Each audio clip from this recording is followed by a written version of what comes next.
Hello hi welcome back to my mini vlog. ಏನಿದು ಎಷ್ಟು ಚೆನ್ನಾಗಿದ್ದಾರೆ ಈಚೆಗಡೆ ಅಂತ ಯೋಚನೆ ಮಾಡ್ತಿದ್ದಾರೆ. ಹೌದು, ಏನಪ್ಪ ಅಂತಂದರೆ ನಮ್ಮ ಕೊಂಬನ್ನು ಸೇಲ್ ಮಾಡ್ತಿದ್ದೀವಿ. ಸೊ ಹಾಗಾಗಿ ಬಂದು ಕೇಳ್ತಿದ್ರು ಎಷ್ಟಕ್ಕೆ ಸೇಲ್ ಮಾಡ್ತೀರಾ ಅಂತ. ಫೈನಲಿ ಎಲ್ಲ ಮಾತುಕತೆ ಎಲ್ಲ ಮಾಡಿಕೊಂಡು ನಮ್ಮ ಕೊಂಬನ್ನು ಕಳಿಸ್ಕೊಡ್ತಿದ್ದೀವಿ. ಚಿಕ್ಕ ಕರು ಇದ್ದಾಗ ತಂದಿದ್ದು ನಾವು ಇದನ್ನು. ಈಗ 5 ಇಯರ್ಸ್ ಆಯಿತು ನಾವು ತೊಗೊಂಬಂದು. ಸೊ ಸೇಲ್ ಮಾಡ್ತಿರೋದು ಏನಕ್ಕಪ್ಪ ಅಂತಂದರೆ ಕೊಂಬನ್ನು ಮುರಿದಾಕೊಂಡ್ಬಿಟ್ಟಿದೆ. ಸೊ ಹಾಗಾಗಿ ಹಬ್ಬಗಳಿಗೆಲ್ಲೂ ಬಿಡೋಕ್ಕಾಗಲ್ಲ. ಸರಿ ಅಂತಂದ್ಬಿಟ್ಟು ಯಾರೋ ಕೇಳಿದ್ರು ಅಂತಂದ್ಬಿಟ್ಟು ಸೇಲ್ ಮಾಡ್ತಿದ್ದೀವಿ.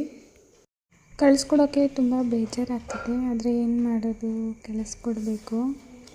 ಇದು ಚಿಕ್ಕ ಕರು ಇದ್ದಾಗ ನಮ್ಮ ಯಜಮಾನ್ರು ಹೀಗೆ ಹಬ್ಬಕ್ಕೆ ಹೋದಾಗ ತೊಗೊಬಂದಿದ್ದು.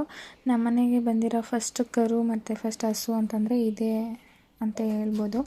ಬಿಫೋರ್ ಮ್ಯಾರೇಜು ಇವ್ರ ಮನೆಯಲ್ಲಿ ಹಸು ಕರು ಏನು ಸಾಕ್ತಿದ್ದಿಲ್ಲ. ಆಮೇಲೆ ನಮ್ಮ ಯಜಮಾನ್ರು ಹೀಗೆ ಹಬ್ಬಗಳಿಗೆ ಹೋದಾಗ ಒಂದು ಚಿಕ್ಕ ಕರು ಇತ್ತು ಆವಾಗಿದ್ದು. ಆವಾಗ ನೋಡಿಬಿಟ್ಟು ಇಷ್ಟ ಆಗಿ ತೊಗೊಬಂದಿದ್ದು. ಸೊ ನಾವು ಇಷ್ಟು 5 ವರ್ಷದಿಂದ ಸಾಕ್ಕೊಂಡು ಇಷ್ಟು ದೊಡ್ಡದು ಮಾಡ್ಕೊಂಡಿದ್ದೀವಿ. ಆದರೆ ಇವತ್ತು ಮಾರ್ತಿದ್ದೀವಿ, ಸೇಲ್ ಮಾಡ್ತಿದ್ದೀವಿ ಅಂದರೆ ತುಂಬ ಬೇಜಾರಾಗ್ತಿದೆ. ಎಲ್ಲೇ ಇರಲಿ, ಹೇಗೆ ಇರಲಿ, ಚೆನ್ನಾಗಿರಲಿ ಅಂತ ಕೇಳ್ಕೊಬೋದು.